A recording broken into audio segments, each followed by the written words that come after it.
Hello, everyone, and welcome to the 17th episode of the live stream. Ooh. Yeah, 17 concerts we've been doing. It's been over 4 months. It's been really, really awesome. So happy to have one of my best friends, maybe ever. This is Mr. Mark Dover. How you doing, Mark? Hey y'all, can you tell it's me? Everyone with the mask? Somehow I think you can. The bald head gives it away. Yeah, Mark is, as you can see, a fantastic clarinetist. We've got all sorts of instruments here. We've got electronics, we've got pedals, we've got a little bit of everything going on here. And Mark and I, we've been playing together for years now. I think it's about 7 years around. Yeah, it's been a really long time. And it's been a super awesome musical journey, just growing together and playing together. We've done all sorts of things: classical music, jazz, electronic, fusion, gospel, literally everything you can think of. We've played together, all over the world too, which is awesome. So I'm wondering if you can, maybe just tell us a little bit about, how you got into music, how you got into the clarinet, and because it's sort of a similar story with all of my guests that I've had on here. Like by the time I met you, like you had already been playing for years. I mean, we were pretty fully formed as musicians, but what was the journey like before that? Yeah, but by the time you met me, I had pretty much accomplished everything that I had set out to do musically. All the great halls. The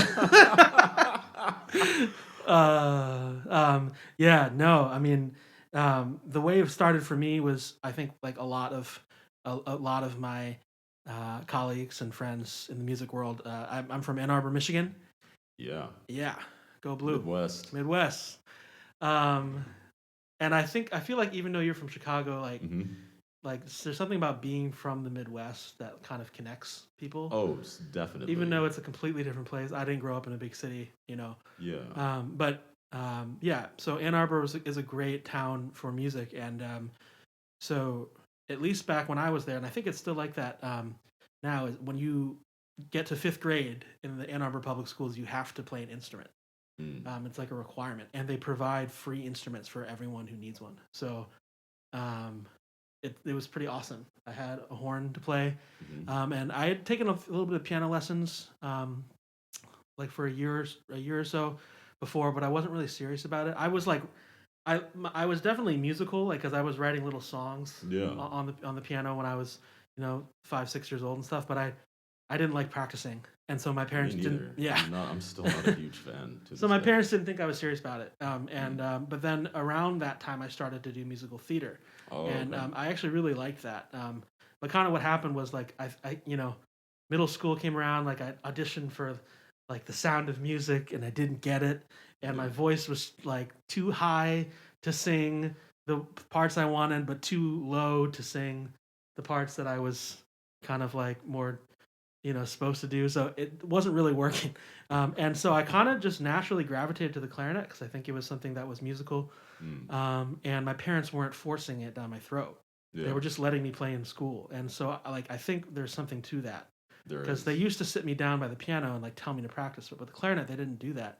Yeah. And I just naturally gravitated towards it. So around middle school I started going to music camps, and high school I started going to Interlochen, which is an incredible place. And I got real serious. So for 14 years old, I knew this is what I wanted to do. And then I went to high school at Interlochen for my senior year, and then undergrad at Michigan. Took a year off after school and played on cruise ships.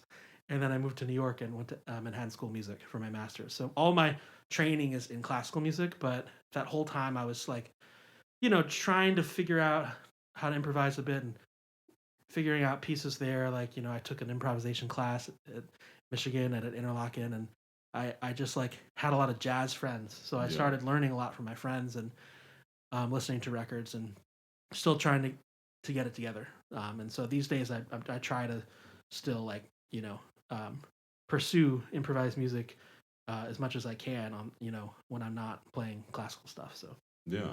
It's funny because I had sort of a similar path, transitioning between a lot of different styles. Right. And how was your experience with that? Like, because for those of you that don't know, when you're going into music academia, you're kind of put along a path where you sort of have to sort of choose one sort of genre or sort of one focus, which is good for your development in that area. But for people like us who are kind of focusing on a lot of things, it can be a little bit tougher to keep, all of those things going. Or was it not tough for you? Did you find ways and other outlets for, improvisation, and how did you keep that up? Was it Yeah, I just mean, the friends that you it was mentioned? tough because there was a lot of kind of pressure from some of the classical people Hmm. in my life to kind of keep me just focused on that. Yeah, And a lot of people say were like, oh, were they kind of looking down upon jazz? And I don't think it was that at all. It was just that they didn't really get how much I really wanted to play other styles of music, and they mm, thought that there was only enough hours in the day, and that it would hold me back from yeah, my training. So there was definitely some pushback there, and then also um, it's just there are not enough hours in the day, yeah. It's and true to an I've extent. always felt that like we've talked about this a lot, Yeah, that like kind of push between two worlds, and that like my jazz friends kind of think I'm like this awesome classical clarinet player who can like kind of improvise, yeah, and like I feel like some of my classical friends think I'm like this like yeah I can play classical music, but wait till you hear them play jazz. So yeah. it's like I'm like fooling both sides kind of, Sure. uh, Yeah, and jack of all trades kind of thing. And I think that's the hardest thing to battle, yeah, to try to like really be serious in multiple styles of music. And I think that's like a lifelong struggle and burden for anyone who wants to do that. And because there are so many hours in the day. So my answer to it was just I try to work like really hard, and I yeah, tried to shed as much as I could, and these days it's hard with the family and stuff. But yeah. yeah, so that's kind of the vibe. It's funny because I think we actually have talked about it a lot, and honestly, I think one of the only people that's probably done that successfully is probably like Wynton Marsalis, maybe like Keith Jarrett or Yeah, I someone think like that I to mean a yeah, lesser it's extent. it's really hard. Keith It's tough. and when on my instrument Eddie Daniels, the great Sure. master, he's like kind of like the guy that I always was so mesmerized that he could do everything that I wanted to do Yeah. with such ease. You know who else was actually really, really, really, really good at that, but I feel like he didn't show it very much, was Oscar Peterson. Like Oh yeah. Oscar Peterson was actually like a world class classical pianist. Like he had a really great understanding of classical literature. Are But there it's just, are there any recordings of him? Like I know there's I recordings where don't he's think kind of so. like improvising around and stuff, but I don't think there's yeah, much, and yeah, that's the thing is, I feel like it's kind of what we're talking about. Like you you sort of kind of get pigeonholed into a thing, yeah, where it's like people like hearing you do a certain thing or like hearing you play a certain way, right, and so that becomes your thing. But then people can sometimes erroneously assume that that's the total, expanse of your artistry, and that's right, not true. right, And I feel like Oscar is sort of one of those guys where it's like we look yeah, at him as probably definitely one of the greatest improvisers and jazz pianists of all time. yeah, for But sure. it's like, I mean, this guy had a thorough knowledge of the well-tempered clavier, like all sorts of stuff that he just never laid down to record. But Yeah, yeah, it's a tough thing to do. But it's kind of nice because I think that sort of mutual struggle in a way is something that kind of brought us together, because that's a path that's something that I've understood really well too. Is yeah, my academic training was also sort of in classical music, and I had this really strong desire to do other things. right. So working with you was kind of easy because we both understand that. We And so understand it, and I think we can kind of make fun of it in a way, like that sure, we can joke about, like if I'm folding over some changes, we can like laugh about it because we like it's like where I come from. yeah, So I'm always folding over. there's a changes. I love there's a that. great there's a great camaraderie and kind of like openness, and not I've never ever felt on my toes playing with you. Like I've never felt like vibed, Yeah, or like called out or uncomfortable, which is for me like so refreshing, because I'm not saying that happens with everyone I play with, but it's definitely kind of like it's a thing. it's Yeah, a thing like that. Like I've got you. I know yeah. I know where you come from, and I like there's like that common ground. That's really great. Yeah, and it's kind of nice to hear you say that. I guess it's not something I really do consciously. But now that I think about it, it's like I've been on the receiving end of that Right. so many times. Totally. In a lot of situations. And it's like the last thing I want to do is be that for someone else, knowing like how much kind of anguish it's caused me. It's funny because it's like I always like I always say that, you know, some like all comics want to be musicians, and all musicians kind of want to be comics. So comedy is something that I've always been super into. Yeah. And comics always talking about bombing on stage, and that's what they call it. You know, they call it bombing. Yeah. We call it folding. Sure. It's the same thing, but there's like this kind of like that pressure and that strive for perfectionism, especially in classical music, that is like really hard to.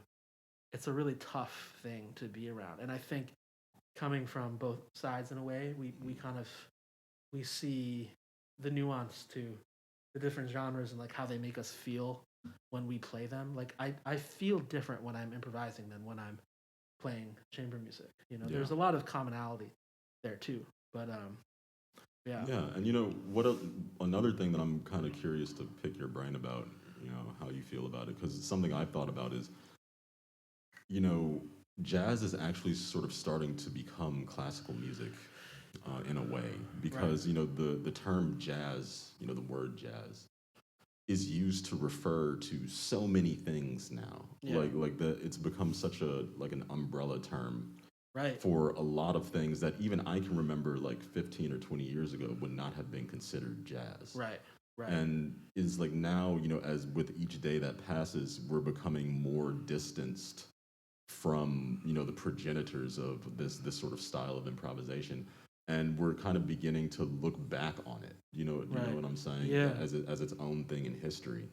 Like, do you feel that way too, or have you noticed that? Yeah, I think so. I think you know, what is jazz has always been somewhat of a question, and I just think that as you know, the music is so young. I mean, in terms of genre, I mean, it's, you know, compared to like Bach or Beethoven, sure. Exactly. It's way younger. And it's become America's classical music, I think, for sure. But then also outside of that, like it's like, how do you put, you know, how do you put a label on something that is improvised? Yeah. And like, what constitutes jazz? And I think for me, it's like, if you can directly trace its roots to jazz, like to like what we, you know, to like the roots of the tradition, I think that like, you know, if you can do that, then you have a solid case for considering something jazz. I try not to be judgmental about it. I mean, a lot of the music that's coming out today, it's like, you know, like Anderson .Paak's new album. It's like I listen to that and I'm like, it's there's a lot of stuff in there you can trace back. Sure. It's incredible. You know, Kendrick, you know, like Kamasi and like all these, you know, all these guys. Yeah. It's like, yeah. Why isn't it? I think a better question is, why isn't it jazz?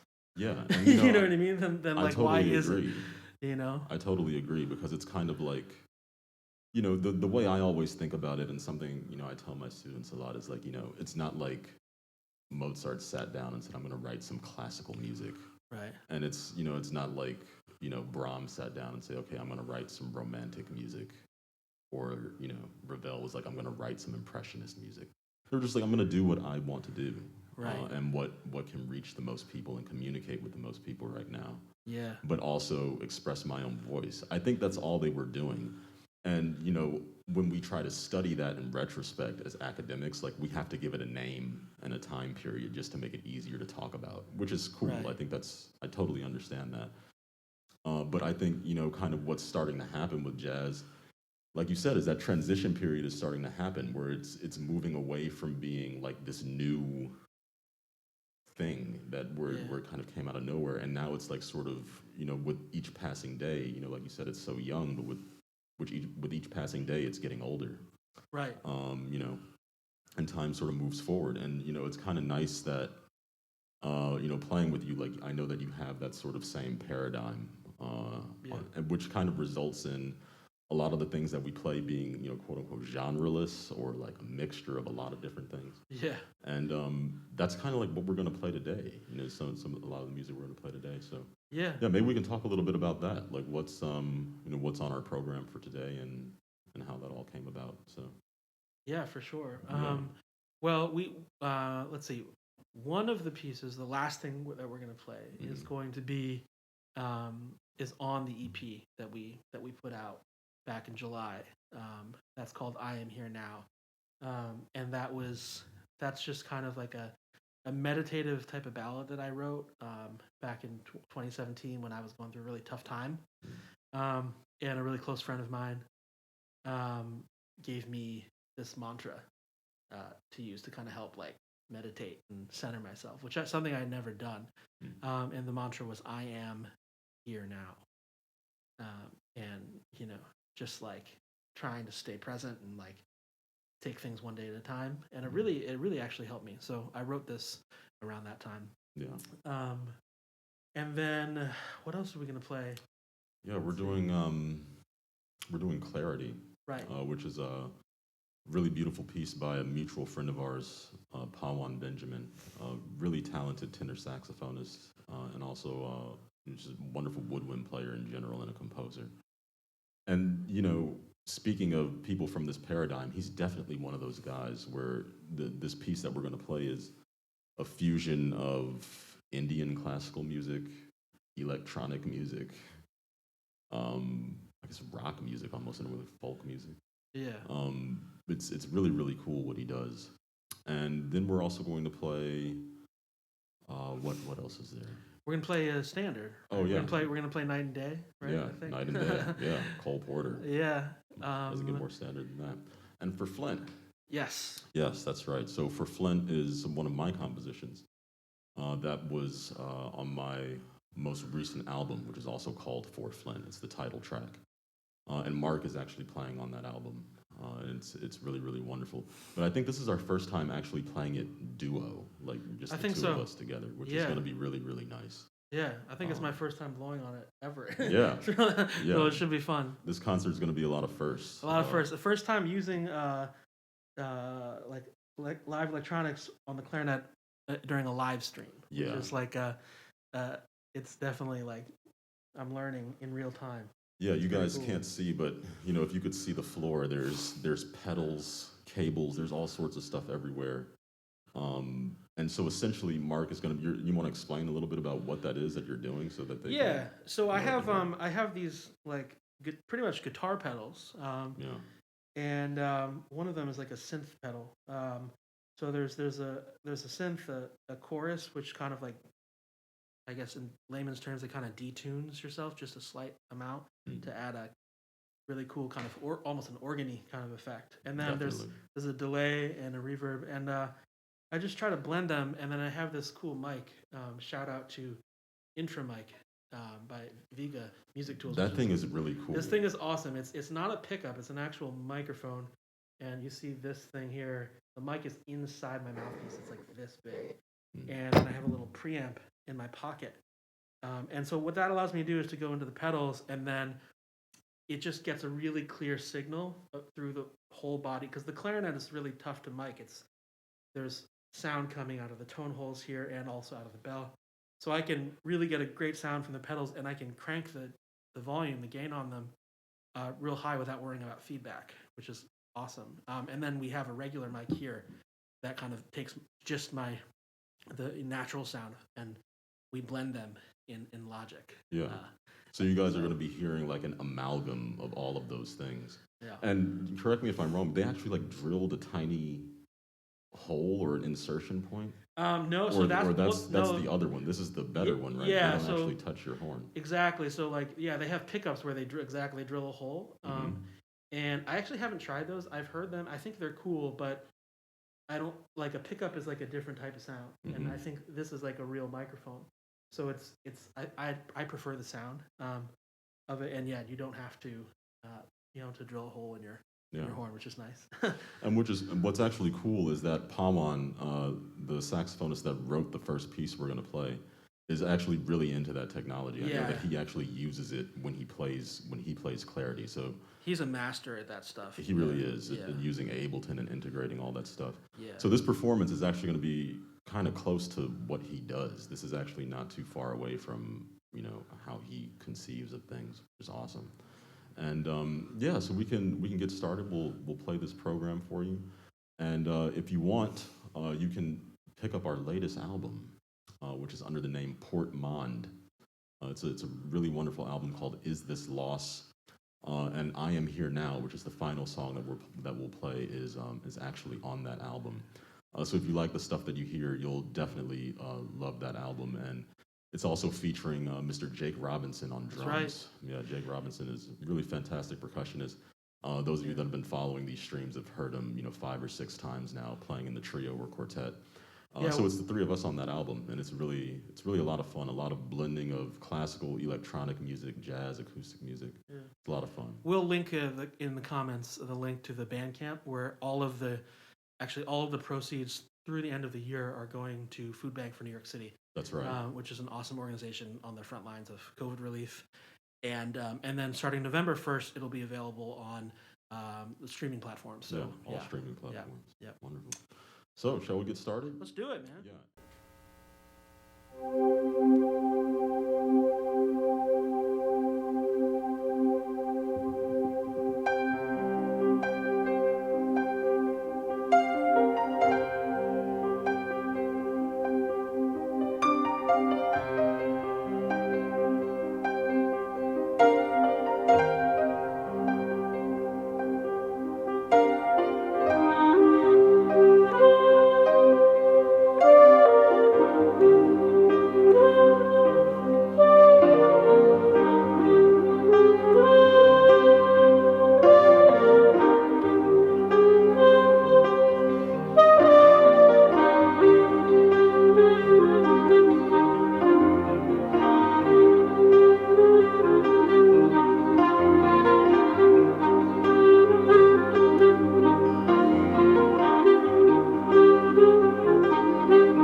Was that improv, bro? Oh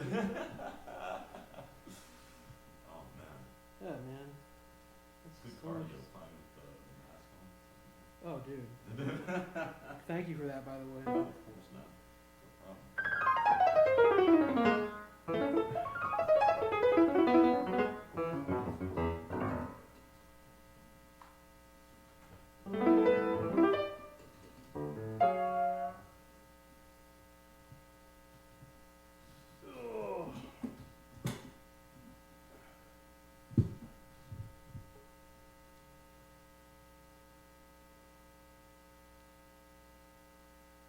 I don't know if you guys can see on camera how little I'm sweating. It's actually amazing. My wife, Lottie, will hear this. She likes the apartment at a nice toasty 67 degrees at all times. So I'm pretty hot with your lights on right now. My body has been conditioned by her. All right.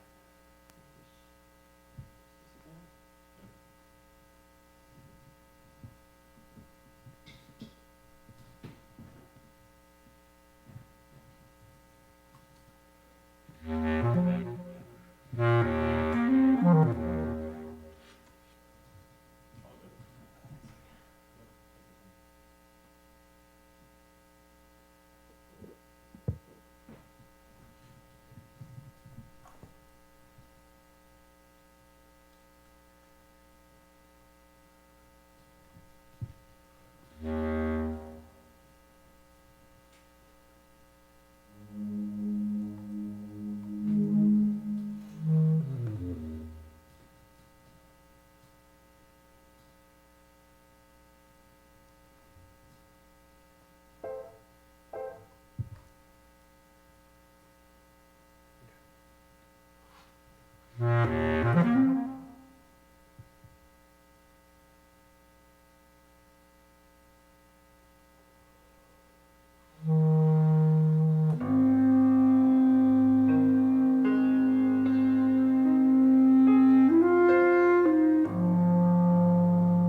awesome, man. That was a lot of fun. Yeah, Most man, fun I've had so in a much long fun. time. It was awesome, dude. That siren came through right at the right time. Yeah.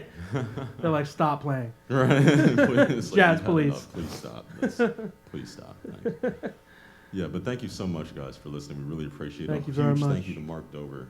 Yeah, thanks for having me, man. Yeah, my pleasure. This is the first, some of the first live music that I've played. I've played a little bit, but it just, we haven't played together since February, Since lockdown, January. yeah. So I think this is probably the first live improvised music I've played, and it feels really good. Yeah, it's so great to play with you again. Yeah. And thank you guys so much for your continued support. A huge thank you to Pop Drone for helping organize all of this and put all of this together. Huge thank you to Mr. Gregory Clark. A huge thanks to all of you for listening. Like I said, you can purchase our album, Is This Loss? All the proceeds are going to the New York Food Bank until the end of the year. Beginning in November, it will be available on all streaming platforms. So you can listen to more of our work there. Next week, the trio is coming back, and we're adding a special guest. Mr. Nick Biello is coming on the alto saxophone. It's going to make it a quartet. It's going to be a real blast. He's one of my favorite wind players for sure. He's not a good dude, though. He's a good player. One of my best friends. Oh my God, Nick is the greatest. So Yeah. Please stick around. Come back next week. You'll really enjoy that show. We're going to play some original music. It's going to be really, really great. Thanks for your continued support. If you want to listen to all of these concerts, you can go to our Patreon. Just go to jeremyajanijordan on Patreon. All of the concerts are archived there in high quality audio, video, free to stream whenever you want. And you can donate to the stream if you want to show your support as well. So thanks a lot, guys. We'll see you next week. Thank you, Take man. care. Take care, y'all.